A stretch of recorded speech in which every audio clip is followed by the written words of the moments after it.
মেসেজটা একটুখানি বুঝেন। বাচ্চা যখন দুনিয়াতে এলো, বাচ্চার ডান কানে আযানের শব্দ, বাম কানে ইকামতের শব্দ দেওয়া হলো, ইসলাম শিখিয়ে দিল। এই বাচ্চা যখন সবেমাত্র কথা বলতে শিখিয়েছে, আল্লাহ পাক বলেন, আল্লাহর হাবিব বলে দিয়েছেন তার জবানের সর্বপ্রথম কালিমা শিখিয়ে দাও। জোরে বলেন সুবহানাল্লাহ।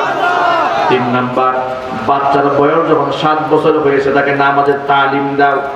10 বছর যখন হয়েছে তখন বাচ্চা যদি নামাজ আদায় না করে তাহলে তাকে প্রহার করো, তাহলে পেটাও, পেট দিয়ে পিটাও। এবার আল্লাহর নবী সাল্লাল্লাহু আলাইহি সাল্লাম বলেন, দুনিয়াতে সন্তান আসার পরে বাবা মা যদি সন্তানদেরকে দ্বীন শেখায়, আদব শেখায়। চুয়াডাঙ্গা মিডিয়া 24। প্রিয় ভাইরা, আল্লাহ সুবহানাহু ওয়া তাআলা কোরআনের মাহফিলে আমাদেরকে বসার তৌফিক দিয়েছেন, আমরা ধন্য। আমরা আল্লাহ সুবহানাহু ওয়া তাআলার দরবারে শুকরিয়া আদায় করছি। হাজারো প্রতিকূলতার মধ্যেও এই চুয়াডাঙ্গাতে এতগুলো মানুষকে আল্লাহ কোরআনের মাহফিলে কবুল করেছেন। এর দ্বারা প্রমাণ হয় এদেশের মানুষ ইসলামকে ভালোবাসে, কোরআনকে ভালোবাসে। প্রমাণ হয় এদেশের মানুষ ইসলাম, কোরআন, সুন্নাহর বাণীকে উগ্রবাদীর বাণী মনে করে না, শান্তির বাণী মনে করে। এদেশের মানুষ কোরআন শুনলে উগ্র হয় না, কোরআন শুনলে উগ্রবাদী তওবা করে মুসলমান হয়ে যায়। কোরআন শুনে কেউ সন্ত্রাস হয়েছে এমন কোন নমুনা আসমানের নিচে জমিনের উপরে কেউ দেখাতে পারবে? কোন প্রমাণ কেউ পেশ করতে পারবে? অযৌক্তিক দাবি পেশ করা যাবে, কিন্তু বাস্তবতা বড়ই কঠিন, ঠিক কিনা? এই জন্য আল্লাহ সুবহানাহু ওয়া তাআলা কোরআনের সাথে আমাদের সম্পৃক্ত থাকার তৌফিক দান করুন। জীবননগরের প্রশাসনিক ভাইরাও তারা মাহফিলকে আন্তরিকভাবে সাপোর্ট দিয়েছেন। অত্র এলাকার দায়িত্বশীল নেতৃবৃন্দ যারা আছেন তারাও মাহফিলকে সাফল্যমণ্ডিত করার জন্য তারা বুদ্ধিভিত্তিক শ্রম দিয়েছেন এবং উপস্থিত থেকে মাহফিল সফল হওয়ার ক্ষেত্রে ভূমিকা রেখেছেন। এই জন্য যে সমস্ত নেতৃবৃন্দ এর সাথে সরাসরি জড়িত রয়েছে মাহফিলকে সাফল্যমণ্ডিত করার জন্য, আমরা শুরুতেই তাদের জন্য দোয়া করছি এবং তাদের শুকরিয়া আদায় করছি। কারণ হচ্ছে নবী করিম সাল্লাল্লাহু আলাইহি ওয়াসাল্লাম বলেছেন, মান লাম ইয়াশকুরিন নাসা লাম ইয়াশকুরিল্লাহ। যে ব্যক্তি মানুষের কৃতজ্ঞতা আদায় করে না সেই ব্যক্তি আমি আল্লাহর কৃতজ্ঞতা আদায় করে না। এজন্য আমরা তাদের জন্য রয়েছে আমাদের অন্তঃস্থল থেকে দোয়া এবং ভালোবাসা। তাদেরকে দেখে বাংলাদেশের ওই সমস্ত ব্যক্তিরা এখান থেকে শিক্ষা গ্রহণ করুন যারা কোরআনের মাহফিলে বাধাগ্রস্ত করেন, যারা কোরআনের আওয়াজকে দমিয়ে রাখতে চায়, যারা কোরআনের আওয়াজকে মাটির সাথে মিশিয়ে দিতে চায়, যারা এগুলো করে তারা এখান থেকে দেখে শিক্ষা গ্রহণ করতে পারে। এই আওয়াজটা হচ্ছে সেই আওয়াজ যে আওয়াজ কখনোই দমন করে রাখা সম্ভব নয়। এই নূর তো সেই প্রজ্বলিত নূর ১৫০০ বছর আগে যে আলো জ্বলেছে, নিভু নিভু করে মক্কাতুল মুকাররমায় যখন জ্বলেছিল তখন কাফেররা চেয়েছিল মুহাম্মদ সাল্লাল্লাহু আলাইহি ওয়াসাল্লাম এবং তার সাথীবর্গকে সমূলেই যেন ধ্বংস করে দেওয়া যায়। আল্লাহ পাক চ্যালেঞ্জ মোকাবেলা করে বলেছেন, ওয়াল্লাহু ওয়া ইয়াবাল্লাহু ইল্লা আন ইউতিম্মা নূরা। ওরা চেয়েছিল, চাচ্ছে মুখের ফুৎকার দিয়ে আমার হিদায়াতের নূরকে, ইসলামের নূরকে, কোরআনের নূরকে ওরা নিষ্প্রভ করে দেবে, নিভিয়ে ফেলবে। কিন্তু আমি আল্লাহ বলছি, ওয়াল্লাহু মুতিম্মু নূরিহি ওয়ালাউ কারিহাল কাফিরুন। কাফেররা যতই অপছন্দ করুক না কেন এর আলোকে আমি আল্লাহ পূর্ণতায় পৌঁছে দেবই দেব। এটা কি নেবানো সম্ভব? সকলকে জোরে আওয়াজ বলতে হবে, নেবানো সম্ভব। এই জন্য আমরা বলতে চাই, আলোর পথে আসুন, আলোর পথে আপনারা ফিরে আসুন। মুসলমান হিসেবে নিজেদেরকে গর্ববোধ মনে করুন, মুসলিম হয়ে নিজেকে অনুতপ্ত মনে করবেন না। অনেক ভাইরা মুসলমান হয়ে ইসলামের কথা বলতে সাহস পান না, নিজের মুসলিম পরিচয়টা দিতে লজ্জাবোধ করেন। এর থেকে হাসারাত, এর থেকে আফসোস আর পরিতাপ কি হতে পারে? গর্বের সহিত আমরা বলতে পারি, দুনিয়াতে একমাত্র জাতিগোষ্ঠীর নাম হলো মুসলমান, যাদের চেয়ে উত্তম আমল, আখলাক, আদর্শের মানুষ এই জমিনে আল্লাহ পাক আর তৈরি করেন নাই। দ্বীন ও ইসলাম পূর্ণাঙ্গ। আল্লাহ সুবহানাহু ওয়া তাআলা বলেন, আল-ইয়াওমা আকমালতু লাকুম দীনাকুম ওয়া আতমামতু আলাইকুম নি'মাতি ওয়া রাদিতু লাকুমুল ইসলাম দীনা। আজকের এই দিনে আকমালতু লাকুম দীনাকুম, তোমাদের জন্য আমি আল্লাহ তোমাদের দিনকে পূর্ণাঙ্গ করে দিলাম। ওয়া আতমামতু আলাইকুম নি'মাতি, আমার নিয়ামতকে তোমাদের উপর পূর্ণ করে দিলাম। ওয়া রাদিতু লাকুমুল ইসলাম দীনা, দিন হিসেবে, ধর্ম হিসেবে ইসলামকে আমি আল্লাহ মনোনীত করে নিলাম। উপস্থিত সকল ভাইরা এক বাক্যে জবাব দেবেন, আল্লাহর কাছে মনোনীত ধর্মের নাম কি? আল্লাহর কাছে একমাত্র গ্রহণযোগ্য ধর্মের নাম কি? কোরআন মাজিদ আল্লাহ পাক বলেন, ইন্নাদ-দীনা ইনদাল্লাহিল ইসলাম, আমি আল্লাহর কাছে একমাত্র গ্রহণযোগ্য ধর্মের নাম হলো ইসলাম। ইসলাম বাদ দিয়ে মুক্তির পথ দুনিয়াতেও নাই, আখিরাতেও নাই। ইসলাম বাদ দিয়া মুক্তির পথ সমাজেও নাই, সংসারেও নাই, দেশের মধ্যেও নাই। যেখানে ইসলাম আছে সেখানে শান্তি আছে, যেখানে ইসলাম নাই সেখানে অশান্তির আগুন দাও দাও করে জ্বলছে। কোরআনের আওয়াজ নিয়ে যখন বিশ্বময় আমরা ছড়িয়ে পড়েছি, মুসলমানের কিছু সন্তানেরা বলে সব কথা বলা যাবে না কোরআনের, কোরআনের কিছু কিছু কথা বললে মজা লাগে, আর কিছু কিছু কথা বললে মনে ব্যথা লাগে।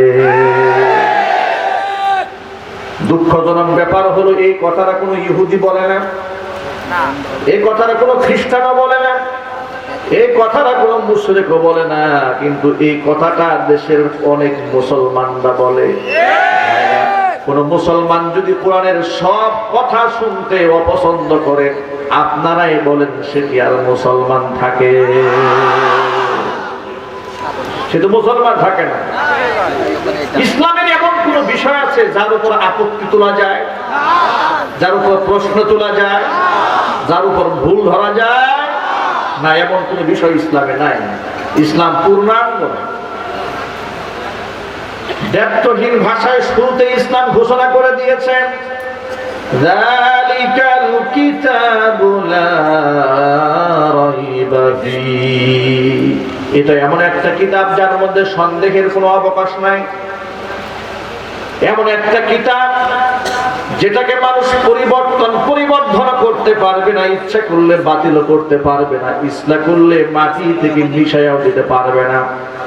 কারণ হচ্ছে ইন্না নাহনু নাযালনা যিকরা ওয়া ইন্না লাহু লাহাফিজুন।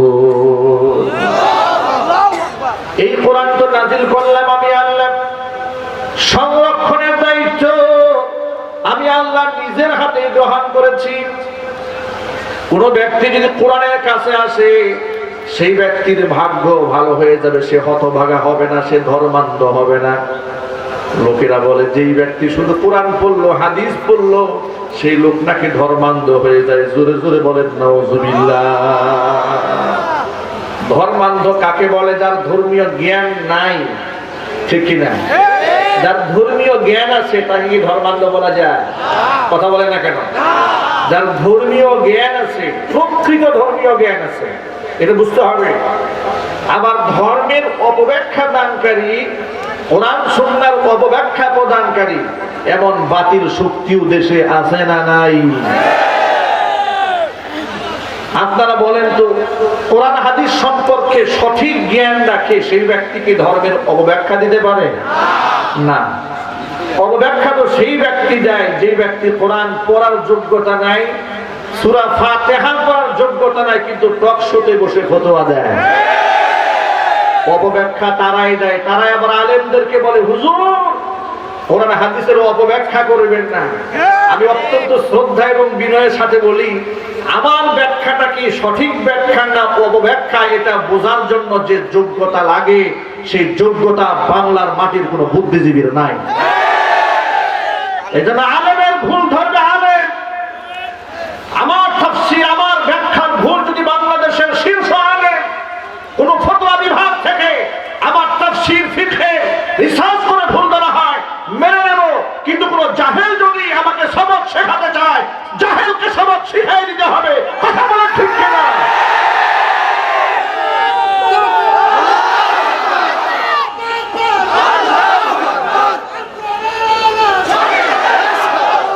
আমার যুবক ভাইয়েরা, ইসলাম তো পূর্ণাঙ্গ, এটা আমি আপনি বানাইনি। পূর্ণাঙ্গ কে করে দিয়েছেন?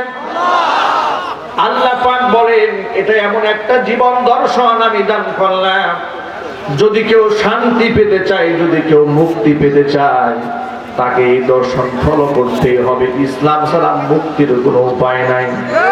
মুক্তি পাবে না দুনিয়াতে, মুক্তি পাবে না আখিরাতে।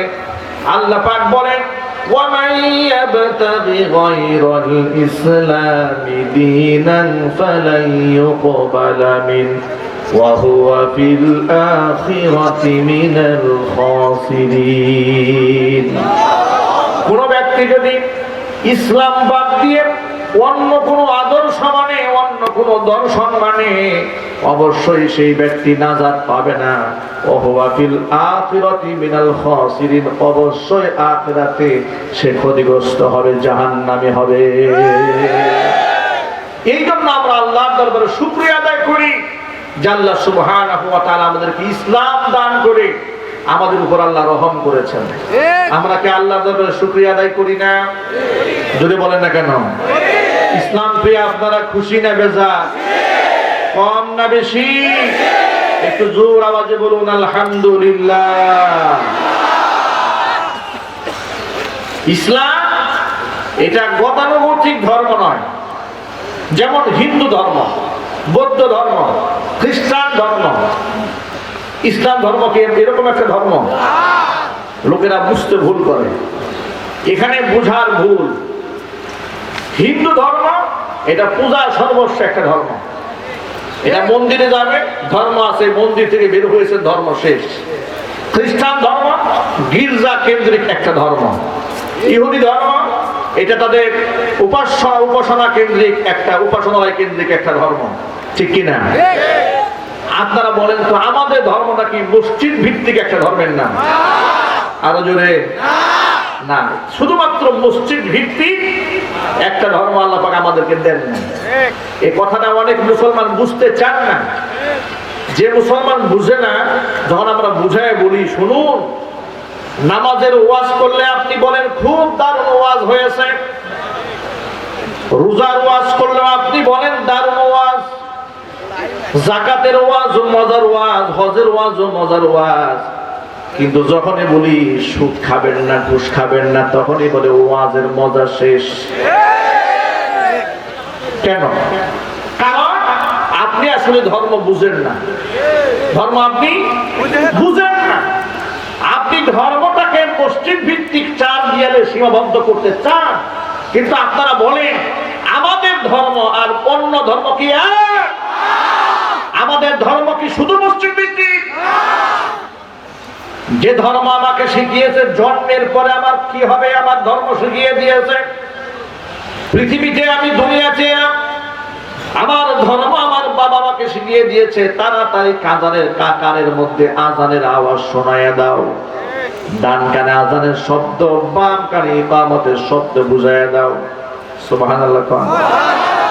আমার বয়স যখন 3 দিন হয়েছে, 7 দিন হয়েছে, কিংবা 9 দিন হয়েছে, আমার ধর্ম আমাকে শিখিয়ে দিয়েছে, আমার গার্জিয়ানকে শোনো, তাড়াতাড়ি কাজে লাগাও। সন্তানের মাথার চুল কামায়া দাও, ওজন অনুযায়ী রৌপ্য মুদ্রা, রৌপ্য স্বরূপা আল্লাহর রাস্তায় দান করে দাও, সাদকা করে দাও, সুন্দর একটা নাম রাখো। এরপরে তোমরা আকিকা করো। ছেলে হলে 2টা খাসি অথবা মেয়ে হলে 1টা খাসি। এভাবে তোমরা মানুষের মধ্যে বন্টন করে দাও। সন্তানের সুন্দর একটা নাম রাখো, সন্তানদেরকে আদব শেখাও, ভাষা শেখাও। এই সন্তানটা যখন সর্বপ্রথম কথা শিখতে যাবে, সর্বপ্রথম তার জবানে তোমরা চালু করে দাও লা ইলাহা ইল্লাল্লাহু, লা ইলাহা ইল্লাল্লাহু মুহাম্মাদুর রাসূলুল্লাহ। ভাইরা আমার, ভালো করে শুনেন, মা বোনরা ভালো করে শুনেন। ধর্মটাকে আমরা বুঝতে পারি না, এটা আমাদের কপাল পোড়া। ধর্ম এত সহজ বিষয় নয়। আল্লাহ সুবহানাহু ওয়া তাআলা পাগল ছাগলের জন্য জান্নাত বানান নাই। কথা বলেন ঠিক কিনা? দুর্গন্ধ পচা দেহের জন্য আল্লাহ জান্নাত বানান নাই। আল্লাহ পাক জান্নাত বানিয়েছেন নেককার বান্দাদের জন্য। ভাইরা, পচা জিনিস কেউ আলমারিতে রাখেন, শোকেসে সাজিয়ে রাখেন, ফ্রিজে রাখেন। পচা জিনিসের স্থান হলো ডাস্টবিন, আর সুন্দর জিনিসটা থাকে আলমারিতে, শোকেসে সাজানো। যেহেতু জান্নাত হলো পবিত্র জায়গা, এখানে নাপাক আত্মা, নাপাক দেহের কোনো স্থান নাই। পবিত্র মানুষগুলাকে আল্লাহ জান্নাতে ঢুকাই দিবে, অপবিত্র নাপাক গুলাকে আল্লাহ পাক জাহান্নামের মধ্যে নিক্ষেপ করে ফেলে দেবে। প্রিয় ভাইরা আমার, মা বোনেরা আমার, একটুখানি বুঝেন ধর্মটা কি জিনিস। তাহলে আমার জন্মের পরে ধর্ম আমাকে সবক শিখিয়েছে, ধর্মের পরে আমার বাবা আমাকে সবক দিয়েছে। আবার আমার বয়স যখন বালেগ, আমি হই না এখনো, যখন আমি শিশু বাচ্চা, আমার বাপ মাকে ধর্ম শিখাই দিয়েছে। সন্তানকে মহব্বত করো, ভালোবাসো। সুবহানাল্লাহ। সন্তানকে কুলে নাও, চুমা খাও, বাচ্চাদেরকে আদর করো, বাচ্চাদেরকে মায়া করো। এত মায়া সন্তানদেরকে করার নির্দেশ আল্লাহ পাক দিয়েছেন। সন্তান বালেগ হওয়ার আগ পর্যন্ত সবচাইতে জরুরি যেই বিষয় নামাজ, ওই নামাজ আল্লাহ পাক তার উপর থেকে রহিত করে দিয়েছেন। জোরে কোন সুবহানাল্লাহ। এই দুনিয়াতে আমরা যারা মানুষ এসেছি, ইসলাম যারা আমরা মান্য করি, আমাদের সবচেয়ে গুরুত্বপূর্ণ ইবাদতের নাম কি? কথা বুঝতে কষ্ট হয় নাকি? পেছনে কি আওয়াজ যায়? একদম পেছনে, একদম লাস্টে কি আওয়াজ শোনা যায়? হাত উঁচা করেন, হাত উঁচা করেন। শোনা যায় না? আওয়াজ ক্লিয়ার। সাউন্ড ভালো হলে এই মানুষের আওয়াজ দিত, রেসপন্স পাওয়া যেত। কথা বলেন। এই মানুষের রেসপন্সে বলে যে পিছনে সাউন্ড শুনতে পাচ্ছে না। মাইকওয়ালা কোথায়? আওয়াজ দেন, আওয়াজ দেন। 100 না 150 বলি, পেছনে আওয়াজ দেন। ভাইরা আমার, আপনারা আমার দিকে মনোনিবেশ করুন। আপনারা বলেন, আমরা যারা মুসলমান, কালিমা যারা পড়ে নিয়েছি, কালিমা পড়ার পরে আমাদের উপর সবচেয়ে গুরু দায়িত্বের নাম কি? আরো জোরে। সবচেয়ে গুরুত্বপূর্ণ দায়িত্বের নাম কি? নামাজ। এই নামাজ হচ্ছে এমন একটা ইবাদত, আসসালাতু ইমাদুদ্দিন, নামাজ হচ্ছে দ্বীনের খুঁটি। এত বড় প্যান্ডে যদি খুঁটি না থাকে, সামিয়ানা টিকবে? সামিয়ানা টিকবে না। নবীজি বলেন, নামাজ যদি না থাকে, দ্বীনও টিকবে না, ধর্মও টিকবে না।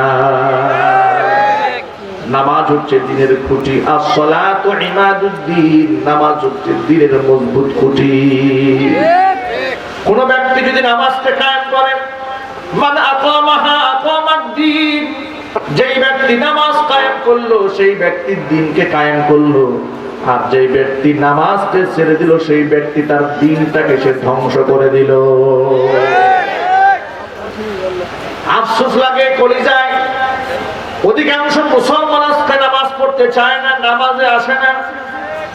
আমরা আপনাদেরকে নামাজের প্রতি আহ্বান করি আর বলে দিই, ভাইরা আমার, নামাজটাকে শুধুমাত্র মসজিদ ভিত্তিক একটা ইবাদত নয়। নামাজ হচ্ছে প্রেসক্রিপশন, নামাজ হচ্ছে আত্মশুদ্ধির মাধ্যম। কোন ব্যক্তি যদি নামাজ আদায় করে নিয়মিত, নামাজ হচ্ছে রক্ষা কবচ। আল্লাহ সুবহানাহু ওয়া তাআলা বলেছেন, ইন্নাস সালাতা তানহা আনিল ফাহশাই ওয়াল মুনকার, নিশ্চয় নামাজ মানুষকে অন্যায় অশ্লীল কাজ থেকে বাঁচায় দেয়। জোরে জোরে বলেন সুবহানাল্লাহ। একদিক থেকে আল্লাহ কোরআনে বললেন নামাজ মানুষকে অন্যায় থেকে বাঁচায়, অন্যদিকে আল্লাহ নবী বলেন কোন ব্যক্তি, ও সাহাবীরা শোনো, কোন ব্যক্তি বাড়ির সামনে যদি একটা পুকুর থাকে আর সেই পুকুরে যদি ব্যক্তি 5 বার গোসল করে দৈনিক, তাহলে দেহের মধ্যে কোনো ময়লা থাকবে? সাহাবায়ে কেরাম বলে, নবীজি না, তার দেহের ময়লা থাকবে না। আল্লাহর হাবিব বললেন, শোনো, যেই ব্যক্তি 5 ওয়াক্ত নামাজ পড়ে তার দেহের মধ্যে আর কোনো গুনাহ অবশিষ্ট থাকে না।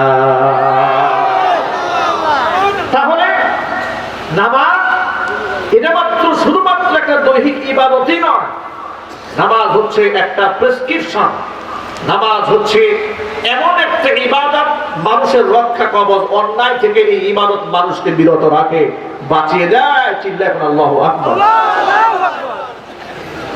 এত গুরুত্বপূর্ণ নামাজ, বিবেক যতক্ষণ ঠিক থাকবে ততক্ষণ নামাজ কাজা করা যাবে না, মেধা যতক্ষণ চলবে ততক্ষণ পর্যন্ত নামাজের হুকুম রহিত হবে না। যতক্ষণ একজন মুসলমান আকিল বালেগ থাকবে, অবশ্যই তাকে সুস্থ অবস্থায় নামাজ পড়তেই হবে। বান্দা যদি অসুস্থ হয়ে যায় তাহলেও তাকে নামাজ পড়তে হবে। দাঁড়িয়ে পড়তে পারে না, বসে পড়বে, বসে পড়তে পারে না, শুয়ে পড়বে, শুয়ে ইশারায় হলেও তাকে নামাজ পড়তে হবে। নামাজ ছেড়ে দেওয়ার কোনো উপায় নাই। ভাইরা আমার, যে নামাজের ব্যাপারে আল্লাহর হাবিব ইন্তেকালের আগে আসসালাত আসসালাত ইয়া উম্মতি আসসালাত, ও আমার উম্মতেরা নামাজ ছেড়ে দিও না, নামাজ ছেড়ে দিও না, নামাজ ছেড়ে দিও না। তিনবার নবী উম্মতকে তাকিদ দিয়েছেন নামাজের গুরুত্ব কত অপরিসীম। যে নামাজ না পড়লে মুসলমানই থাকে না। আল্লাহ নবী বলেন, মান তারাকা সালাতান মুতাআম্মিদান ফাকাদ কাফারা, ইচ্ছাকৃতভাবে এক ওয়াক্ত নামাজ ছেড়ে দিল, ব্যক্তি কুফরি করলো, কাফের হয়ে গেল। ভাইরা আমার, সাহাবায়ে কেরাম বলেন, আমরা নবীজির জামানায় মুসলমান আর কাফেরের পার্থক্য চেহারা দেখে বুঝতাম না। কাফেরদের সাথে মুসলমানের পার্থক্য বুঝতাম, যেই ব্যক্তি নামাজ পড়ে বুঝতাম লোকটা মুসলমান, যেই লোকটা নামাজ পড়ে না বুঝে নিতাম এই লোকটা মুসলমান নয়, কাফের। এই বক্তব্য যদি মানদণ্ড ধরা হয় বাংলাদেশি, যে নামাজ পড়ে সে মুসলমান আর যে নামাজ পড়ে না সে কাফের, এই বক্তব্য মানদণ্ডে দণ্ডিত করলে, এটাকে যদি মিজান বানানো হয়, পাল্লা বানায়া মুসলমানদেরকে যদি 2 পাল্লায় ওজন দেওয়া হয়, ভাইরা আমার, তাহলে আপনারা বলেন বাংলাদেশে তখন মুসলমানের সংখ্যা কমবে না বাড়বে? হ্যাঁ, বাড়বে। কি বলেন আপনারা? বাড়বে, অনেক কমে যাবে। এজন্য দেশে নামধারী মুসলমানের সংখ্যা বেড়েছে, কথা বলতে হবে। নামধারী মুসলমানের সংখ্যা বেড়েছে। মুসলমান হয়েও শিরকের পক্ষে কথা বলে, তাগুতের পক্ষে কথা বলে সে মুসলমান।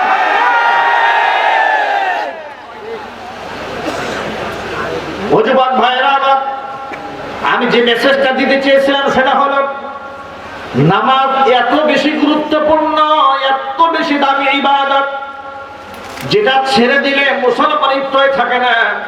সেই ইবাদতটা পর্যন্ত বাচ্চাদের জন্য আল্লাহ সুবহানাহু ওয়া তাআলা রহিত করে দিয়েছেন। আল্লাহ নবী বলেন, তোমার বাচ্চার যখন 7 বছর বয়স হয় তখন তাদেরকে নামাজের তালিম দাও, নামাজের প্রতি উৎসাহ প্রদান করো। বাচ্চার বয়স যখন 10 বছর হয়ে যায় তখন নামাজ না পড়লে তাদেরকে প্রহার করো। মেসেজটা একটুখানি বুঝেন। বাচ্চা যখন দুনিয়াতে এলো, বাচ্চার ডান কানে আযানের শব্দ, বাম কানে ইকামতের শব্দ দেওয়া হলো, ইসলাম শিখিয়ে দিল। এই বাচ্চা যখন সবেমাত্র কথা বলতে শিখিয়েছে, আল্লাহ পাক বলেন, আল্লাহর হাবিব বলে দিয়েছেন তার জবানে সর্বপ্রথম কালিমা শিখিয়ে দাও। যদি বলেন সুবহানাল্লাহ। 3 নাম্বার, বাচ্চার বয়স যখন 7 বছর হয়েছে তাকে নামাজের তালিম দাও।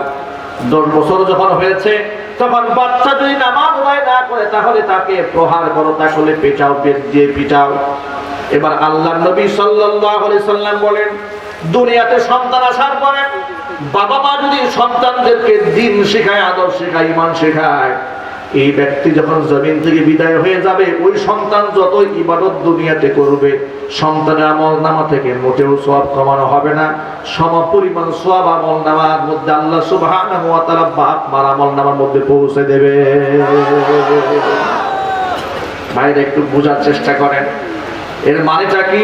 এর মানে আমার ধর্ম আমাকে প্রত্যেকটা সেকেন্ডে আমাকে কন্ট্রোল করে। কথা বলুন, আমার ধর্ম আমাকে কিভাবে কন্ট্রোল করে একটু বোঝার চেষ্টা করে। গতানুগতিক বয়ান তো জীবনে বহুত শুনেছেন, কিচ্ছা কাহিনীর বয়ান, কিন্তু ধর্ম বুঝতে পারেন নাই। কথা বলেন। এই জন্য অনেক লোকেরা এই বিশ্লেষণ ধর্মী আলোচনা শুনলে বলে, হুজুর এগুলা বাদ দিয়ে একটু জীবনী শোনা, কাহিনী শোনা, যাতে করে আগেও বিড়ি টেনেছে পরেও বিড়ি টানতে পারে, যাতে করে আলেমদেরকে আগেও গালি দিয়েছে আর বয়ান শোনার পরেও গালি দিতে পারে। কথা বলে ঠিক কিনা?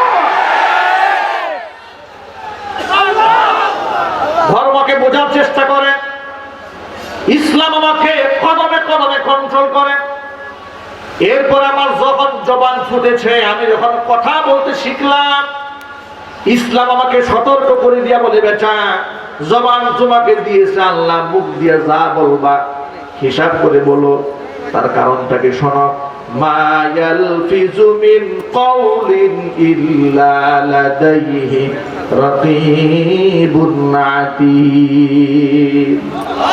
শুনে রেখো, জবানটা দান করেছি আমি আল্লাহ, যা মনে চাই মুখ দিয়ে উচ্চারণ করো না, যাকে তাকে গালি দিও না, যাকে তাকে জঙ্গিবাদ মৌলবাদ বলে গালমন্দ করো না, মানুষকে ফাহিশা ভাষায় বকাবাজি করো না। তোমার কথাটা রেকর্ড হচ্ছে, তোমার কাছে সংরক্ষণকারী ফেরেশতা লাগিয়ে দিয়েছি, তোমার প্রত্যেকটা উচ্চারণ শব্দ ফেরেশতা রেকর্ড করেছে। জোরে বলুন সুবহানাল্লাহ। ভাইরা আমার, ধর্ম আমাকে কিভাবে কন্ট্রোল করেছে একটু বোঝার চেষ্টা করেছে। আমি মুখ থেকে কথা বলার আগে আল্লাহ আমাকে সতর্ক করেছেন, সাবধান, তোমার কাজ রেকর্ড হচ্ছে। রাতের আধারে কেউ যখন দেখলো না, কেউ যখন শুনলো না, কেউ যখন বুঝলো না, একা একা গুনাহ করবে, তাও তুমি করতে পারবে না। তার কারণ কিয়ামতের মাঠে তোমার এই হাত, তোমার এই পা তোমার আমলের সাক্ষী হয়ে যাবে। সূরা ইয়াসিনের মধ্যে আল্লাহ পাক বলেন, আল ইয়াউমা নাখতিমু আলা আফওয়াহিহিম ওয়া তুকাল্লিমুনা আইদিহিম ওয়া তাশহাদু আরজুলুহুম বিমা কানু ইয়াকসিবুন। এই মুখ দিয়ে কথা বের করব না, মুখটাকে আমি তালা লাগায় দেব। আমি আল্লাহর সাথে কথা বলবে তোমার হাত, কথা বলবে তোমার পা, তোমার হাত আমার সাথে কথা বলবে তোমার পা, তোমার বিরুদ্ধে সাক্ষ্য দেবে। ভাইরা আমার, আপনারা বলেন হাতের কথা বলার শক্তি আছে না নাই? আমার আল্লাহ হাত দিয়ে কথা বের করতে পারেন কিনা? কিয়ামতের মাঠে মানুষের গায়ের চামড়া তার বিরুদ্ধে সাক্ষী হয়ে যাবে। ভাইরা আমার, দুনিয়ার আদালতে মিথ্যা সাক্ষী দিয়ে পার পাওয়া যায়, হাসরের ময়দানে মিথ্যা সাক্ষ্য দিয়ে পার পাওয়ার রাস্তা নাই। কারণটা কি জানেন? আপনি জানেন না, গায়ের নিজের গায়ের চামড়া তার বিরুদ্ধে সাক্ষী হয়ে দাঁড়াবে। জাহান্নামে যাওয়ার সময় জাহান্নামীরা নিজের চামড়াকে ডাক দেয়, বলবে চামড়া, وقالوا لجلودهم لما شهدتم علينا قالوا أنطقنا الله الذي أنطق كل شيء। চামড়া কি নিজের গায়ের চামড়া যখন তার বিরুদ্ধে সাক্ষী দেবে, চামড়াকে ডাক দিয়ে বলবে, লিজুলুদিহিম লিমা শাহিদতুম আলাইনা, এর চামড়া প্রচন্ড শীতের সময় তোমার স্কিনটা যেন, তোমার ত্বকটা যেন ফেটে না যায়। দামি দামি লোশন মাখতাম আমি, বিদেশি, আমি অনেক দামি দামি লোশন তোমার গায়ে মেখেছি, তোমার স্কিনটাকে সুন্দর রাখার জন্য এত ব্যবস্থা করলাম, বিনিময়ে এই উপহার তুমি আমাকে দিলা, আল্লাহর আদালতে তুমি আমাকে আসামি বানিয়ে দিয়েছো। তখন এই চামড়া বলবে যে, যে আল্লাহ দুনিয়াতে তোমাকে জবান দিয়েছিল কথা বলার জন্য, কিয়ামতের মাঝে ওই আল্লাহ রাব্বুল আলামিন আমাদের জবানটা খুলে দিয়েছে। ভাইরা আমার, তাহলে একটুখানি বোঝার চেষ্টা করেন আমার ধর্ম আমাকে কিভাবে কন্ট্রোল করে। আমার ধর্ম আমার জবানটাকে কন্ট্রোল করে, আমার ধর্ম আমার হাতকে কন্ট্রোল করে, আমার ধর্ম আমার পাকে কন্ট্রোল করে, আমার ধর্ম আমার চোখকে কন্ট্রোল করে দিয়েছে। কোরআন মাজিদ আল্লাহ সুবহানাহু ওয়া তাআলা ভিন্ন আয়াতের মধ্যে বলেন, ইয়ালামু খাইনাতাল আ'য়ুনি ওয়া মা তুফিস সুদূর। আল্লাহ পাক বলেন, বান্দা তুমি কালো সানগ্লাস লাগিয়ে তুমি যে আড়ি চুরি করে বাঁকা চোখে তাকিয়েছো, পৃথিবীর কেউ তোমাকে দেখে নাই, কিন্তু তোমার এই চোখের খিয়ানাতটাকেও আমি আল্লাহ দেখতে পেয়েছি। আল্লাহু আকবার বলেন। একটুখানি কি ভেবেছেন আমার ধর্ম আমাকে কিভাবে কন্ট্রোল করে? আমার ধর্ম আমার হাতকে কন্ট্রোল করে দিয়েছে, আমার জবানকে কন্ট্রোল করেছে, আমার ধর্ম আমার পাকে কন্ট্রোল করে দিয়েছে, আমার ধর্ম আমার চামড়াকে কন্ট্রোল করে দিয়েছে, আমার ধর্ম আমার দৃষ্টিটাকে কন্ট্রোল করে দিয়েছে। আমার ধর্ম আমাকে বলে তোমার চোখের আড়ি চুরি খিয়ানাত কেউ দেখতে না পেলেও আমি আল্লাহ পাক দেখতে পাই। এমন কি তোমার মনের মধ্যে কি আছে বিশ্বের কেউ না জানলেও আমি আলিমুম বিদাতি শুধু তোমার মনের হালাত জানি। জোরে বলেন আল্লাহু আকবার। ও যুবক ভাইরা আমার, তাহলে আমার ধর্ম আমাকে এমন কঠিনভাবে নিয়ন্ত্রণ করে, আমাকে এতটা সুনিয়ন্ত্রিত ভাবে পরিচালনা করে, এই জন্য যেই ব্যক্তি পরিপূর্ণ ধার্মিক হয়ে যায় ওই ব্যক্তির চোখটা নিয়ন্ত্রিত হয়ে যায়, ওই ব্যক্তির হাতটা নিয়ন্ত্রিত হয়, তার জবানটা নিয়ন্ত্রিত হয়ে যায়, তার পাটা নিয়ন্ত্রিত হয়ে যায়। সেই ব্যক্তি মিথ্যা কথা বলতে পারে না, তার কারণ সে জানে আমার জবানে যা বলছি সেটা রেকর্ড হয়ে যাচ্ছে। হাত দিয়ে অন্য ব্যক্তির ক্ষতি সাধন করে না, কারণ আমার নবী আমাকে শিখিয়ে দিয়েছে যেই ব্যক্তির জবান আর হাত থেকে অপর ব্যক্তি নিরাপদে থাকে না ওই ব্যক্তি কোনোদিন ঈমানদার হতে পারে না। আমার নবী আমাকে এটা শিখিয়ে দিয়েছে, নিজে পেট পুরে খানা খায় আর প্রতিবেশী না খেয়ে থাকে ওই ব্যক্তিও মুসলমান হতে পারে না। আমার নবী আমাকে বলে দিয়েছে, লা ইউমিনু আহাদুকুম হাত্তা ইউহিব্বা লিআখিহি মা ইউহিব্বু লিনাফসিহি। নিজের জন্য যেটা পছন্দ করে ভাইয়ের জন্য যেটা ততক্ষণ পছন্দ না করবে ততক্ষণ পর্যন্ত ব্যক্তি মুমিন হতে পারবে না। ও যুবক ভাইরা আমার, আজকে সমাজের নাস্তিকরা ইসলাম বুঝে না, ইসলাম জানে না, কোরআন হাদিসের জ্ঞান তাদের মধ্যে নাই, যার কারণে বলে ঘরে বসে আলিম পাতা শিখছি আমি, কি তুমি কি আমার চেয়ে বড় আলিম হয়ে গেছো? আহারে কি পাগল, পাগলের আমদানি দুনিয়াতে, কি হাসি তামাশার কথা, কি মজার কথা, কত বড় বিনোদন, জাতীয় বিনোদন। এই কথাটা জাতির জন্য বিনোদন ছাড়া কিছুই হতে পারে না। কথা বলেন ঠিক কিনা? ও যুবক ভাইরা আমার, কোন ব্যক্তি যখন ধর্মীয় জ্ঞানে জ্ঞানী হয়ে যায় তার জবান কন্ট্রোল হয়, তার চোখটা কন্ট্রোল হয়ে যায়, তার হাত কন্ট্রোল হয়ে যায়, তার পাটা কন্ট্রোল হয়ে যায়। জোরে বলেন সুবহানাল্লাহ। কন্ট্রোল যে হয় এটা কি বাস্তব না অবাস্তব? কথা বলেন। কিছু উদাহরণ আমি আপনাদের সামনে পেশ করতে চাই। আমাদের বাংলাদেশে মদ, জুয়া, গাঁজা, আফিম, হেরোইন এগুলো আছে না নাই? এগুলো মনে হয় চুয়া টাকায় ঢুকে না এখন। ইয়াবা ট্যাবলেট, এটাকে মানুষ বাবা বানিয়ে ফেলেছে। ইয়াবাকে কি বলে? বাবা। একজনে বলে যে ইনি বাবা খো, চিন্তা করুন বাবা মার খাই কেমনে? হুজুর বোঝেন না, বাবা মানে ইয়াবা, ইয়াবা ট্যাবলেট, এটার নাম হয়ে গেছে কি বাবা। এই বাবা খো। এরপরে ফ্যান্সিডেল খায়, নাম হয়েছে ডাইভুর। কথা বলেন আছে না নাই? গোটা বাংলাদেশ দেশটাকে ধ্বংস করার জন্য মাদক বিরাট ভূমিকা পালন করে। মাদক সন্ত্রাস তৈরি করে, মাদক মানুষের সমাজের মধ্যে সামাজিক বিশৃঙ্খলা সৃষ্টি করে, মাদক মানুষদেরকে খুন, ধর্ষণ, রাহাজানি ইত্যাদির দিকে টেনে নিয়ে যায়। কথা বলেন। যারা টাকার বিনিময়ে মানুষ হত্যা করে, যারা কিনা তাদের দিকে একটু নজর দেন, তারা কি করে? তারা মাদক সেবী হয়, সন্ত্রাস হয়, গুন্ডা হয়, মাস্তান হয়, ব্যালেন্স হারিয়ে ফেলে।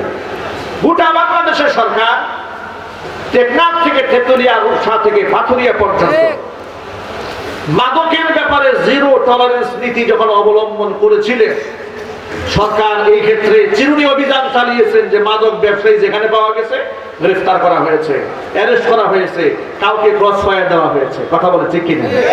গোটা বাংলাদেশের একজন আলেমের নাম বলেন যিনি আলেম, একজন ইমাম সাহেবের নাম বলেন যিনি মাদক ব্যবসায় জড়িত। কথা বলতে হবে।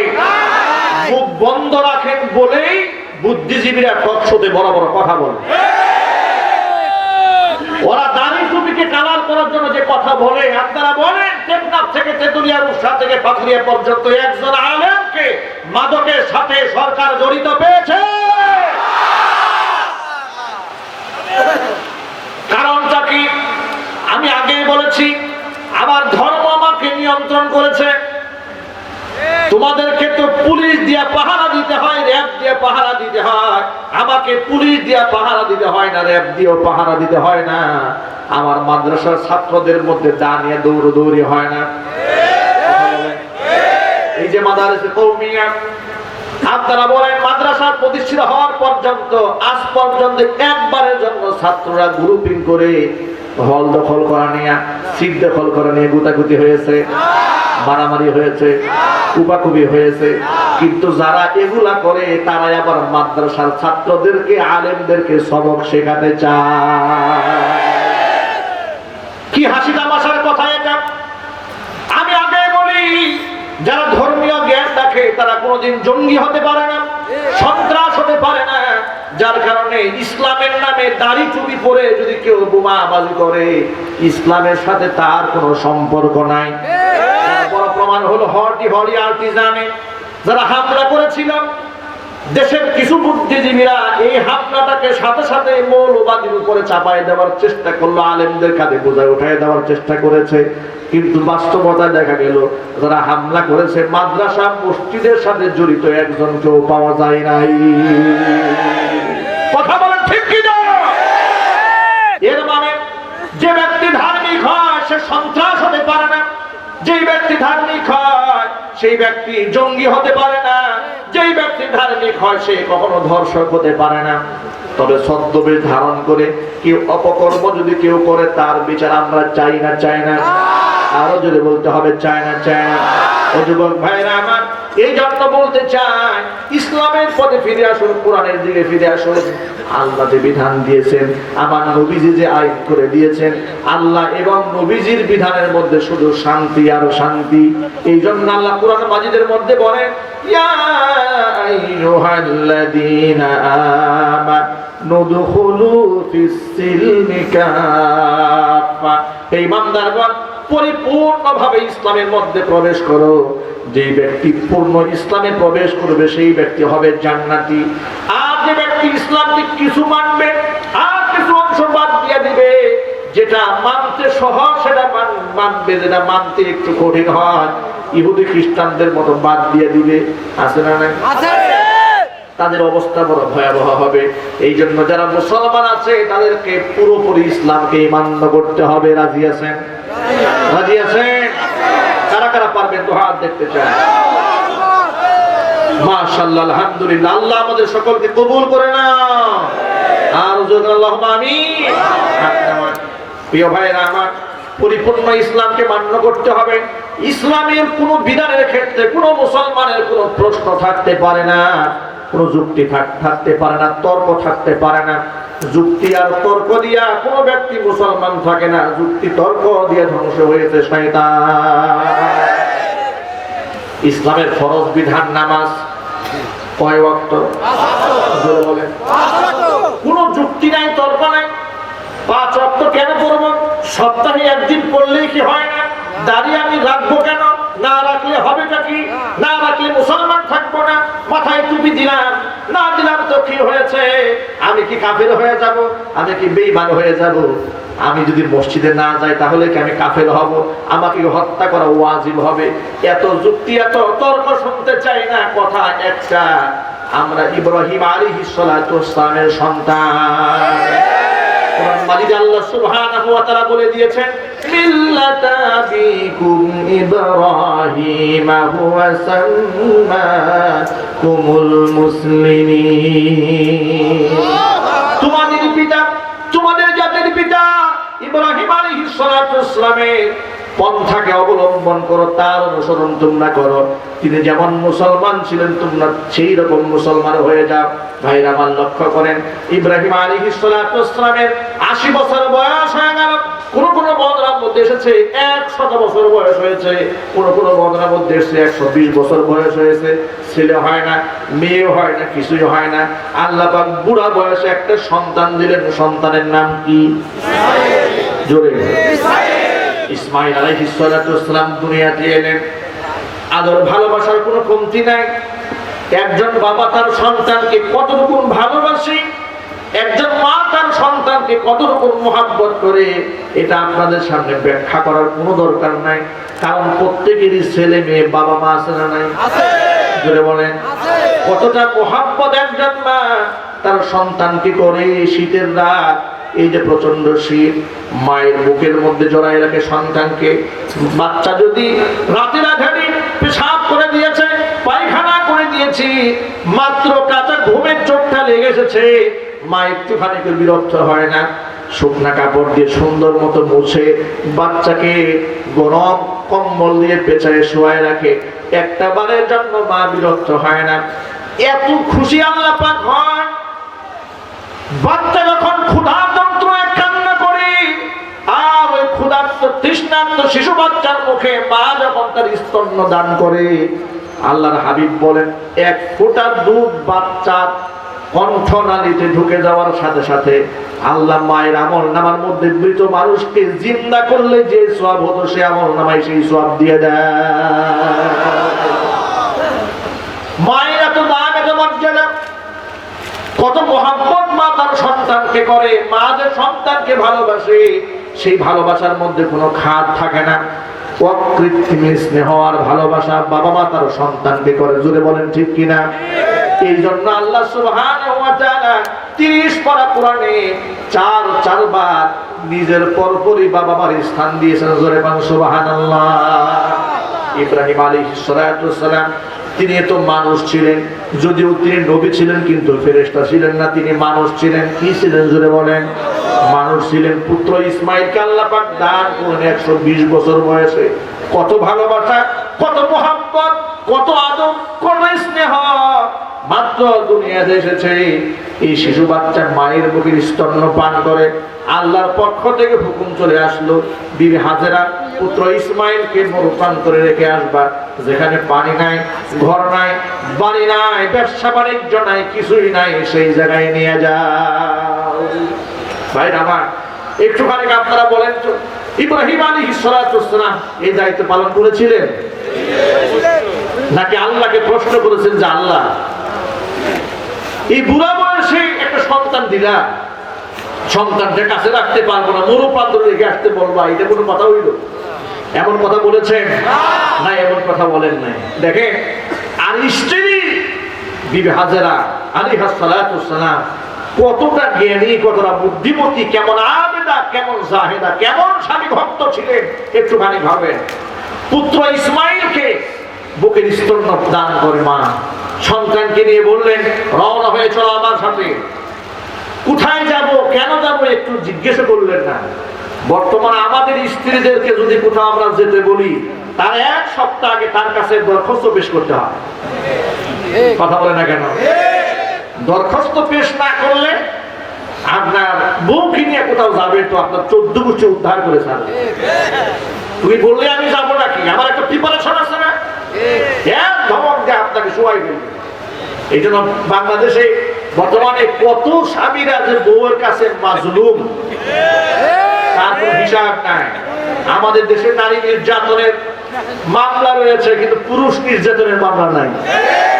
আর এই সুযোগে মেয়েরা, সব মেয়েরা না, এই সুযোগে কিছু সুবিধাভোগী মহিলারা তারা পরকীয়া করে বেড়াচ্ছে। স্বামী যদি বারণ করে, বলে বেশি তিরিং বিরিং করবা না, কিন্তু যৌতুকের মামলা দিয়ে দেবে। বিশ্বাস করে না, আমার কাছে যে কত বিচার আসে এই ব্যাপারে। যেহেতু আমি একটা কেন্দ্রীয় মসজিদের ক্ষেত্রে অসংখ্য লোকেরা নামাজ পড়ে আমার কাছে এসে কারগুজারি শোনায় যে হুজুর এই অবস্থা, আমার স্ত্রী আমার চোখের সামনে আমার খাটে শুয়ে আরেক পুরুষের সাথে কথা বলে, বারণ করলে বলে নারী নির্যাতনের মামলা দিয়ে দিবে। আমি কোন ফাটাবাসীর সিগার মধ্যে আছি একটু দেখেন আপনারা, কোন মুসিবতের মধ্যে আমরা আছি। ভাই আমার, আল্লাহ সুবহানাহু ওয়া তাআলা এই ধরনের মা বোনদেরকে হেদায়েত দান করুন। সকলে জুড়ে বলতে আল্লাহুম্মা আমিন। আমার অনেক মা বোন আবেদা জাহেদা আছেন, আল্লাহ পাক তাদেরকে নেক হায়াত দারাজ করেন। আমিন। সকলে বলেন আল্লাহুম্মা আমিন। হাজেরা আলাইহিস সালাতু ওয়াস সালাম কি ইব্রাহিম খলিল বললেন চলো, সন্তানকে নিয়ে চলো। কোথায় যাব, কেন যাব, কি উদ্দেশ্যে যাব, কোনো কথা নাই। রওনা হয়েছে মরু প্রান্তর, ধুধু মরুভূমি, মানুষ নাই, ঘর নাই, বাড়ি নাই, গাছপালা নাই, পানি নাই, কিচ্ছু নাই। রেখে আসলেন, রেখে যখন বাড়ির দিকে রওনা হয়েছেন তখন বিবি হাজেরা শুধু এতটুকু জিজ্ঞেস করলেন, প্রাণের স্বামী আমার, আপনি আমাকে আমার পুত্র ইসমাইলকে এমন একটা জায়গার মধ্যে রেখে আপনি চলে যাচ্ছেন, আপনি এই সিদ্ধান্ত কি আপনার নিজে থেকে নিয়েছেন নাকি আল্লাহর পক্ষ থেকে এসেছে? ইব্রাহিম খলিল চোখের পানি ছেড়া শাহাদাত আঙ্গুলে আকাশের দিকে উঠায় দিলেন, বললেন শোনো হাজিরা, বুড়ো বয়সে আল্লাহ পাক আমাকে একটা সন্তান দিয়েছেন, সেই সন্তানের প্রতি আমার কত ভালোবাসা মহব্বত রয়েছে, ওই সন্তানকে আজকে মরুপ্রান্তরে রেখে যাচ্ছি। এটা আমার আপন সিদ্ধান্ত নয়, এটা আমার রবের সিদ্ধান্ত। বলার সাথে সাথে হাজেরা আলাইহিস সালাতু ওয়াস সালাম বললেন, তাহলে ও আল্লাহর খলিল ইব্রাহিম, ভয়ের কোনো কারণ নাই। সিদ্ধান্ত যেহেতু আল্লাহ, যে আল্লাহ পাক আমাকে আমার সন্তানকে মরুপ্রান্তরে রেখে যাওয়ার হুকুম করেছেন, ওই মাহবুদ মেহেরবান আমাকে আমার সন্তানকে এই জায়গায় না খাইয়ে আমাদেরকে মারবেন না। আল্লাহর কাছে ইব্রাহিম খলিল দোয়া করলেন, ইন্নী আসকানতু মিন যুররিয়াতি বিওয়াদিন গায়রি যি যার'ইন ইনদা বাইতিকাল মুহাররাম রব্বানা লিয়ুকিমুস সালাতা ফাজআল আফইদাতাম মিনান নাসি তাহবি ইলাইহিম ওয়ারযুকহুম মিনাত তামারাতি লাআল্লাহুম ইয়াশকুরুন। আয় আমাদের রব, আমি আমার পুত্র ইসমাইলকে, আমি আমার বিবি হাজেরাকে, আমি আমার পরিবার পরিজনকে এমন একটা জায়গায় রেখে গেলাম তোমার ঘরের কাছে, তোমার হারাম ঘরের পাশে, ইনদা বাইতিকাল মুহাররাম, তোমার সম্মানিত কাবা ঘরের পাশে। ঘর নাই, বাড়ি নাই, মানুষ নাই, জন নাই, কিচ্ছু নাই, ধুধু মরু প্রান্তর। রব্বুল আমিন ফাজআল আফইদাতাম মিনান নাস, পৃথিবীর শ্রেষ্ঠ মানুষের অন্তরগুলোকে জায়গার দিকে তুমি ঝুঁকায় দাও।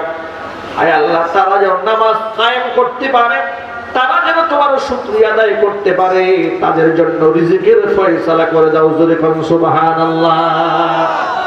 ভাইরা আমার, এই এক্সাম্পলটা দিয়ে আমি শুধুমাত্র যে উদাহরণটা বোঝাতে চেয়েছি আপনাদের সামনে, সেটা হলো ইব্রাহিম খলিলকে আল্লাহ পাক তার সন্তান, তার বিবিকে মরু প্রান্তরে রেখে আসতে বললেন। ইব্রাহিম খলিল একটা বারের জন্য আল্লাহকে বলেন নাই, রব্বুল আলামিন কি অপরাধ ছিল আমার শিশু বাচ্চা, কি অপরাধ আমার বিবি, কোন পাপের সাজাটা, কোন পাপের প্রায়শ্চিত্ত এটা, একটা বারের জন্য জানতে চান নাই। সুবহানাল্লাহ বলেন। শুধু তাই নয়, সন্তানকে বাবা থেকে আল্লাহ পাক দূরে সরাই দিলেন। মনের মধ্যে কষ্ট আছে না নাই? জোরে বলেন। এই সন্তানটা যখন মোটামুটি দৌড়ি করে, একটুখানি বয়স হয়েছে, বাচ্চা যখন ছোড়াছড়ি করে, বাচ্চারা যখন একটুখানি বড় হয়, বাচ্চাদের প্রতি মায়া কমে না বাড়ে? কথা বলেন। বাচ্চার প্রতি মায়া কত গুণ বেড়ে যায়। যাদের ঘরের মধ্যে শিশু বাচ্চা আছে তারা ভালো করেই জানে। আল্লাহ সুবহানাহু ওয়া তাআলা আরো কঠিন পরীক্ষার মধ্যে ফেলে দিলেন। রাতের আধারে স্বপ্ন দেখায় দিলেন, পুত্র সেই কলিজার টুকরা সন্তান ভবিষ্যৎ নবী ইসমাঈলকে তিনি জবেহ করছেন। কোরআন মাজিদ আল্লাহ রাব্বুল আলামিন বলছেন, ফালাম্মা বালাগা মাআহুস সা'য়া ক্বালা ইয়া বুনাইয়া ইন্নী আরা ফিল মানামি আন্নী আযবাহুকা ফানজুর মাযা তারা আল্লাহু আকবার। قال يا أبت افعل ما تؤمر ستجدني إن شاء الله من الصابرين সন্তান যখন ছোটাছুটির বয়সে উপনীত হয়, কলিজার টুকরা পুত্র ইসমাইলের প্রতি বাবার মোহাব্বত যখন আরো বেড়ে গিয়েছে, রাতের আধারে স্বপ্ন দেখাই দিলেন সন্তানকে জবেহ করছেন। কত বড় কঠিন পরীক্ষা! সরাসরি জিব্রাইল পাঠিয়ে আল্লাহ পাক তাকে হুকুম করেননি, স্বপ্ন যুগে দেখালেন। স্বপ্নের মধ্যে সন্তানকে জবাই করার দৃশ্য দেখি পুত্র সন্তানকে ডাক দিয়া জাতির পিতা ইব্রাহিম খলিল বলছি, ইয়া বুনাইয়া, আমার কলিজার টুকরা সন্তান ইসমাইল, ইন্নী আরা ফিল মানাম, রাতের আধারে আমি স্বপ্ন দেখলাম, আন্নী আযবাহুকা ফানজুর মাযা তারা, আমি স্বপ্ন দেখলাম আমি তোমাকে জবেহ করছি, এখন তুমি তোমার রায় প্রদান করো, দেখো তুমি কি সিদ্ধান্ত নেবে। ভাইরা, একটুখানি বোঝার চেষ্টা করেন, নবীর সন্তান তো চোরের সাথে, চোরের সন্তান সাধারণত সমাজের মধ্যে চোর হয়, জেনাকারের সন্তান সাধারণত জেনাকার হয়, বদমাশের ঘরে বদমাশের জন্ম হয়, সাধারণত অলির ঘরে অলির জন্ম হয়। কথা বলে ঠিক কি না? ও যে ভাইরা আমার, ইব্রাহিম খলিল ছোট্ট ইসমাইলকে বললেন, রাতের আধারে স্বপ্ন দেখেছি আমি তোমাকে জবাই করছি, তুমি তোমার মতামত ব্যক্ত করো। পুত্র ইসমাইল জবাব দিয়া বলে, ইয়া আবাতি ফাআল মা তুমার, বাবা, রাতের আধারে যে স্বপ্ন আপনি দেখেছেন, এই স্বপ্ন আপনাকে শয়তান দেখায় নাই, আপনার স্বপ্ন আপনি হলেন একজন নবী, নবীর স্বপ্ন ওহী হয়, নবীর স্বপ্ন আল্লাহর পক্ষ থেকে নির্দেশ হয়, আল্লাহর পক্ষ থেকে হুকুম হয়। আপনি আমাকে জবেহ করতে দেখেছেন, এর মানে হলো আল্লাহ সুবহানাহু ওয়া তাআলা আপনাকে আমাকে জবেহ করার হুকুম করেছে। ইফআল মা তুমার, আপনাকে যা আদেশ করা হচ্ছে আপনি সেটা বাস্তবায়ন করেন। ভাই আমার, সন্তান যখন বললেন আপনাকে যা হুকুম করা হচ্ছে তা সেটা আপনি বাস্তবায়ন করেন, সাতাজিদুনি ইনশাআল্লাহু মিনাস সাবিরিন, আপনি আমাকে ধৈর্যশীলদের মধ্যে পাবেন। বক্তব্য ভালো করে বোঝার চেষ্টা করেন। এখানে তিনি বলতে পারতেন সাতাজিদুনি ইনশাআল্লাহু সাবিরান, আপনি আমাকে একজন ধৈর্যশীল পাবেন, তা বলেন নাই। তিনি বললেন ভাষার মধ্যে কত মাধুর্যতা রয়েছে, আপনি আমাকে ধৈর্যশীলদের মধ্যে একজন পাবেন, এর মানে আল্লাহর হুকুম পালন করতে গিয়া এই দুনিয়াতে কত নবী পয়গম্বর, কত আল্লাহ পাকের নেককার বান্দারা ধৈর্যের প্রমাণ দিয়েছে, ওই সমস্ত ধৈর্যশীল বান্দাদের মধ্যে আমি ইসমাইলকেও পাবেন। প্রিয় ভাইরা আমার, একটুখানি খুঁজে আপনারা, আল্লাহ সুবহানাহু ওয়া তাআলা বলে পুত্র ইসমাইল রাজি, বাবা ইব্রাহিম রাজি।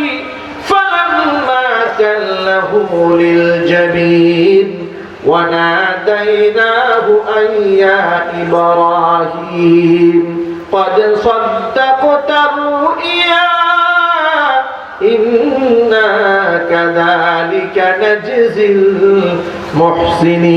المحسنين فلما أسلم وتله للجبين, উভয় যখন আমার হুকুমের সামনে নটি স্বীকার করে সন্তানকে জবাই করার জন্য শুয়ে দিয়েছে, সন্তানের গলার মধ্যে যখন ছুরি চালিয়ে দিয়েছে, আল্লাহ রাব্বুল আলামিন বলেন ওয়ানাদাইনাহু, আমি ইব্রাহিমকে ডাকতে বললাম, ওয়ানাদাইনাহু আইয়া ইব্রাহিম কদ সাদ্দাকতার রুইয়া, ও ইব্রাহিম তুমি স্বপ্নে যা দেখেছিলে বাস্তবে তা প্রমাণ করে দিয়েছো, সুবহানাল্লাহ। তোমার স্বপ্ন বাস্তবায়িত হয়েছে, এর মানে হলো স্বপ্নে তোমাকে যা দেখিয়েছিলাম, আদেশ করেছিলাম, হুকুম করেছিলাম, তোমার সন্তানকে জবেহ করা আমার উদ্দেশ্য ছিল না, আমি শুধু দেখতে চেয়েছিলাম তুমি আমার হুকুমের সামনে কতটা অনুগত্যশীল হও, কতটা নত হও। একটা বারের জন্য ইব্রাহিম খলিল আল্লাহকে বলেন, রব্বুল আলামিন, ভুল না হয় আমার হতে পারে, ছোট্ট মাসুম বাচ্চার এমন কি ভুল হয়েছে তুমি তাকে আমাকে জবেহ করতে বললা কেন? একটা বারের জন্য ইব্রাহিম খলিল কি কেন বলেছেন? জোরে বলেন আপনারা। আমাদের জাতির পিতা ইব্রাহিম আলাইহিস সালাতু ওয়াসসালাম আল্লাহ পাকের এই কঠিন হুকুম মান্য করতে গিয়ে কি একবারের জন্য কেন উচ্চারণ করেছেন? কেন উচ্চারণ করেন নাই? এটা হলো শিক্ষা। আল্লাহ রাব্বুল আলামিন কুরআন মাজিদ তার খলিলের প্রশংসা করে বলেন, ইয ক্বালা লাহু রাব্বুহু আসলিম ক্বালা আসলামতু লিরাব্বিল আলামিন। আমি যখন তাকে বললাম, ইব্রাহিম খলিল, তুমি আমার চোখের সামনে নদী স্বীকার করো, আমার সামনে আত্মসমর্পণ করো, আমার হুকুমের সামনে আত্মসমর্পণ করো। ইব্রাহিম খলিল বলে আসলাম তু, আমি আত্মসমর্পণ করলাম। ভাই আমার একটুখানি একটা বারের জন্য বলেন নাই কোন ব্যাপারে আত্মসমর্পণ করব, কিসের ব্যাপারে আগে ব্যাখ্যা করে কিছুই বললেন না। শুধু বললেন, আল্লাহ আপনি আমাকে আত্মসমর্পণ করতে বলেছেন, জীবনের সকল ক্ষেত্রে আমি আপনার সামনে আত্মসমর্পিত হয়ে গেলাম। ভাই আমার আপনাদের সামনে আরেকটা মেসেজ দিতে চাই, সেটা হচ্ছে আপনারা বলেন তো ইসলাম শব্দের অর্থ কি? এই জবাবটা এভাবে শুনতে চাই না, ভালো করে শুনতে চাই। ইসলাম মানে কি? শান্তি। লোকেরা বলে ইসলাম মানে শান্তি, এই কথাটা সঠিক না। এখানে বুঝতে হবে শব্দটা কি। সিন লাম মিম, সিলমুন হচ্ছে এই শব্দের মূল ধাতু। সালাম শব্দের অর্থ হচ্ছে শান্তি বা শান্তিময়। আল্লাহ পাকের একটি গুণবাচক নাম হচ্ছে সালাম। আমরা যে সালামের সময় বলি আসসালামু আলাইকুম ওয়া রাহমাতুল্লাহ, আল্লাহ পাকের গুণবাচক নাম। আল্লাহ তোমার উপর শান্তি বর্ষণ করুক, ঠিক কিনা? সালাম মানে শান্তি, সিলমুন মানে শান্তি। ইসলাম এটার অর্থ হচ্ছে আত্মসমর্পণ করা। মুসলিম কাকে বলে? আল্লাহর হুকুমের সামনে যে ব্যক্তি মাথা নত করে দিয়েছে, আল্লাহর সামনে সারেন্ডার হয়েছে, তাকে বলা হয় মুসলিম। যেই ব্যক্তি আল্লাহর সামনে আত্মসমর্পণ করেছে, আল্লাহর হুকুমকে হাসি মুখে মেনে নিয়েছে, তাকে বলা হয় মুসলিম। মনে প্রাণে যে বিশ্বাস করেছে তাকে বলা হয় মুমিন। আমি আবার বলছি, আমরা কি আল্লাহকে দেখেছি? আল্লাহ আছেন না নাই? ফেরেশতাদেরকে দেখেছি, আছে না নাই? জান্নাত আছে না নাই?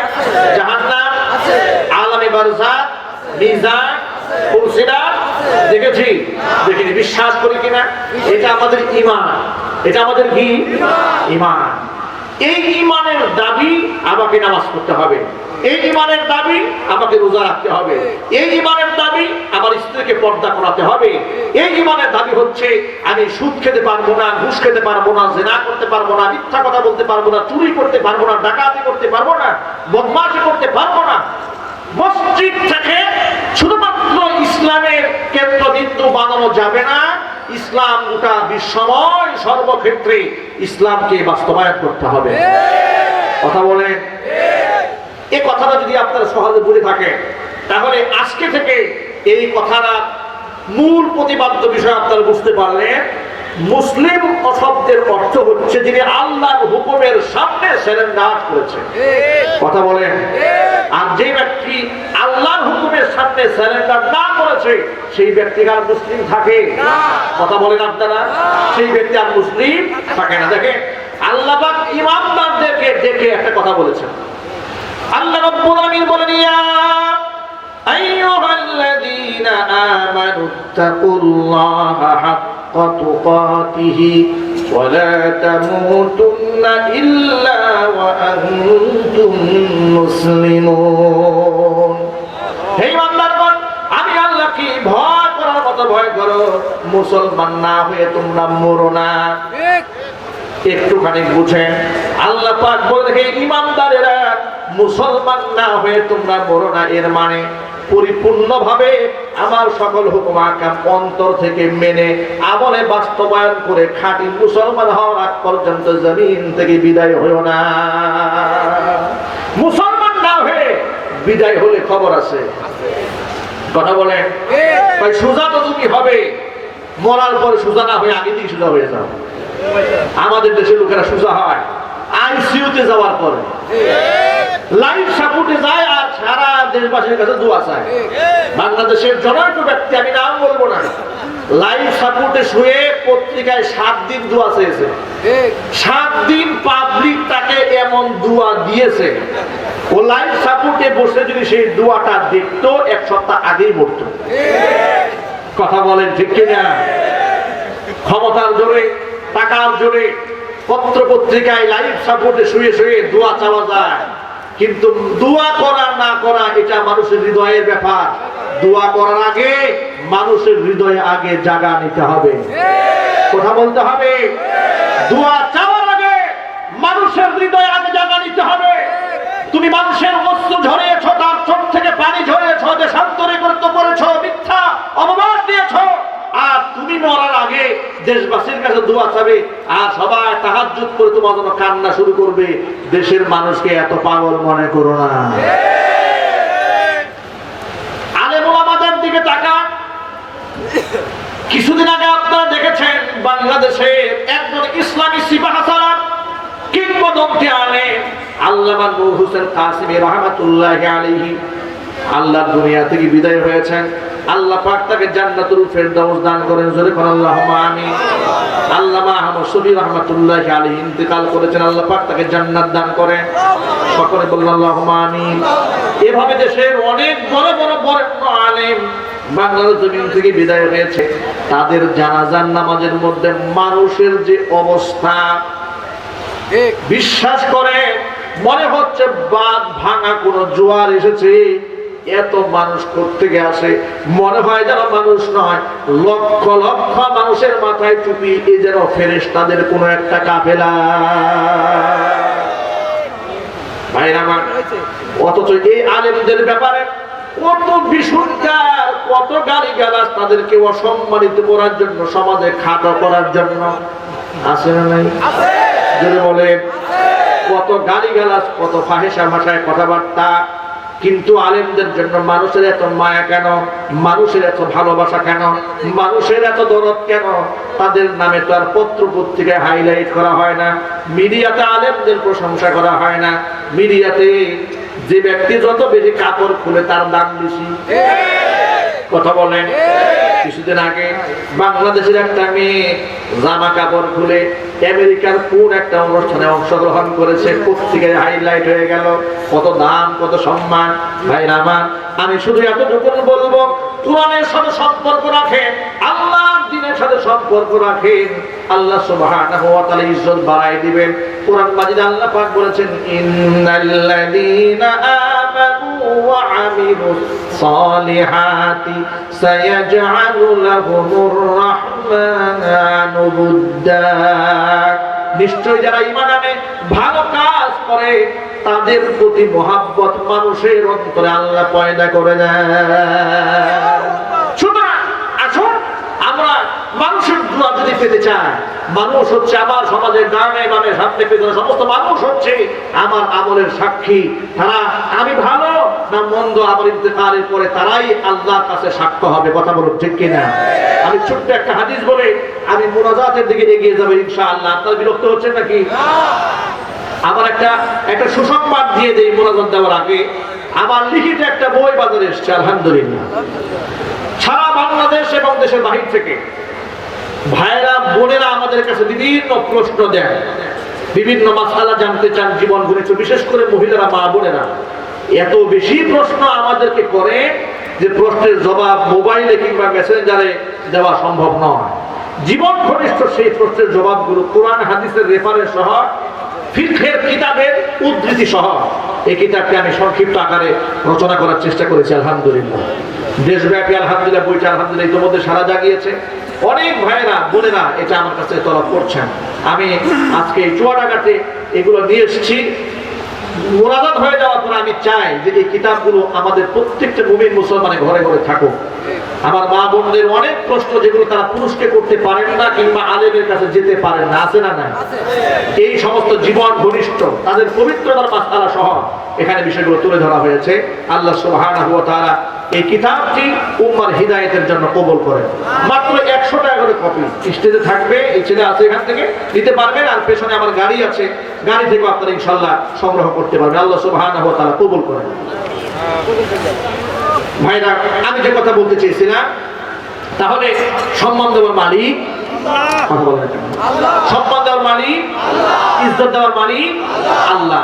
আর মহব্বত তখন মানুষের অন্তরে পয়দা হবে যখন আমি নিজে ইমানদার হব এবং ভালো আমল করব। ঠিক আছে ইনশাআল্লাহ? আমরা কি পারবো ইনশাআল্লাহ? আল্লাহ সুবহানাহু ওয়া তাআলা আমাদের সকলকে কবুল করেন, মঞ্জুর করেন। সকলে জোরে বলেন আল্লাহুম্মা আমিন। আসুক না যত বাধা, যত ঝড় সাইক্লোন, রাসূলের পথে মোরা চলবই। এ জীবন বাজি রেখে দিনের নিশান মোরা বাংলার আকাশে উড়াবই। রাজি আছেন? আসুক না যত বাধা, যত ঝড় সাইক্লোন, রাসূলের পথে মোরা চলবই। এ জীবন বাজি রেখে দিনের নিশান মোরা বাংলার আকাশে উড়াবই। মোরা কামানের মুখোমুখি দাঁড়িয়ে আল্লাহু আকবার বলবই। আসুক না যত বাধা, যত ঝড় সাইক্লোন, রাসূলের পথে মোরা চলবই। এ জীবন বাজি রেখে দিনের নিশান মোরা বাংলার আকাশে উড়াবই। সকলে বলুন আল্লাহুম্মা আমিন। ইস্তিগফার করুন। আস্তাগফিরুল্লাহ আস্তাগফিরুল্লাহ রাব্বি মিন কুল্লি যামবি ওয়া আতুবু ইলাইহি ওয়া লা হাওলা ওয়া লা কুওয়াতা ইল্লা বিল্লাহিল আলিয়্যিল আযীম। আল্লাহুম্মা সাল্লি আলা মুহাম্মাদিন ওয়া আলা আলি মুহাম্মাদ কামা সাল্লাইতা আলা ইব্রাহিম ওয়া আলা আলি ইব্রাহিম ইন্নাকা হামিদুম মাজিদ। আল্লাহুম্মা বারিক আলা মুহাম্মাদিন ওয়া আলা আলি মুহাম্মাদ কামা বারাকতা আলা ইব্রাহিম ওয়া আলা آل إبراهيم إنك حميد مجيد. اللهم آمين. ربنا ظلمنا أنفسنا وإن لم تغفر لنا وترحمنا لنكونن من الخاسرين. ربنا لا تزغ قلوبنا بعد إذ هديتنا وهب لنا من لدنك رحمة إنك أنت الوهاب. رب العالمين রহমতের নজর দিয়ে তাকাই দেখলাম গুনাহগার বড় আশা নিয়ে গভীর রজনীতে কোরআন সুন্নাহ নিয়ে আলোচনা করে তোমার শাহী দরবারে হাত দোকানে বাড়িয়ে দিয়েছে। মেহেরবানি করে আলোচনার ভুলকে তুমি ক্ষমা করে সওয়াবের হাদিয়াটুকু কবুল করে মঞ্জুর করে সোনার মদিনায় নবী পাকের রওজা মুবারকে পৌঁছিয়ে দাও। তামাম পৃথিবীর মাটির নিচে যত মুমিন মুমিনাত, মুসলিমিন মুসলিমাত চির বিদায় হয়ে চলে গেছেন, তাদের আরওয়াহের উপর সওয়াবের হাদিয়াগুলো পৌঁছিয়ে দাও। আমাদের মা বাপ যাদের দুনিয়ার জমিন থেকে চলে গেছেন, মা বাবার কবরগুলোকে জান্নাতের টুকরায় পরিণত করে দাও। আত্মীয় স্বজন যারা অন্ধকার কবরে চলে গেছেন, কবরে আযাবকে মাফ করে দাও। রব্বুল আলামিন মাকাম এই মাদ্রাসাকে কিয়ামত পর্যন্ত কবুল করে নাও। মাদ্রাসার যত হাজাত রয়েছে তোমার গায়েবে খাজানা থেকে মিটিয়ে দাও। রব্বুল আলামিন মাদ্রাসার আসাতিদায়ে কিরাম, ছাত্র, গার্জিয়ান, মুহিব্বিন, মুতাআল্লিকিন, সংশ্লিষ্ট ব্যক্তিবর্গ যারা আছেন সকলকে তুমি মাফ করে দাও। টাকা দিয়ে, পয়সা দিয়ে, বুদ্ধি দিয়ে, শ্রম দিয়ে, সময় দিয়ে এই জান্নাতের বাগান যারা সাজিয়েছেন, শোনার জন্য দূরদরাজ থেকে যারা এসেছে, খালি হাতে কাউকে ফিরিয়ে দিও না। সকলকে বেগুনাহ মাসুম হিসেবে কবুল করে নাও। পর্দার অন্তরাল থেকে মা বোনেরা বয়ান শুনেছেন, মা বোনদের মাফ করে দাও। নিঃসন্তানী মাকে সন্তান দান করো। স্বামী স্ত্রীর মধ্যে মহাব্বত না থাকলে মেহেরবানি করে মহাব্বত পয়দা করে দাও। সন্তান সন্ততি দিনের জন্য কবুল করে নাও। রব্বুল আলামিন যারা টাকা দিয়েছে, পয়সা দিয়েছে, জায়গা জমি দিয়েছে, সকলকে মাফ করে দাও। মাবুদ আমার মা বোনদেরকে কবুল করে নাও। রব্বুল আলামিন কাল হাসরের কঠিন ময়দানে মানুষ যেদিন পানি পানি বলে চিৎকার মারতে থাকবে, আল্লাহ তোমার হাবিবের হাতে হাউজে কাউসারের ফয়সালা করে দাও। তোমার হাবিবের শাফাত আমাদের সকলের জন্য ওয়াজিব বানিয়ে দাও। তোমার হাবিবের হাতে হাউজে কাউসারের ফয়সালা করে দাও।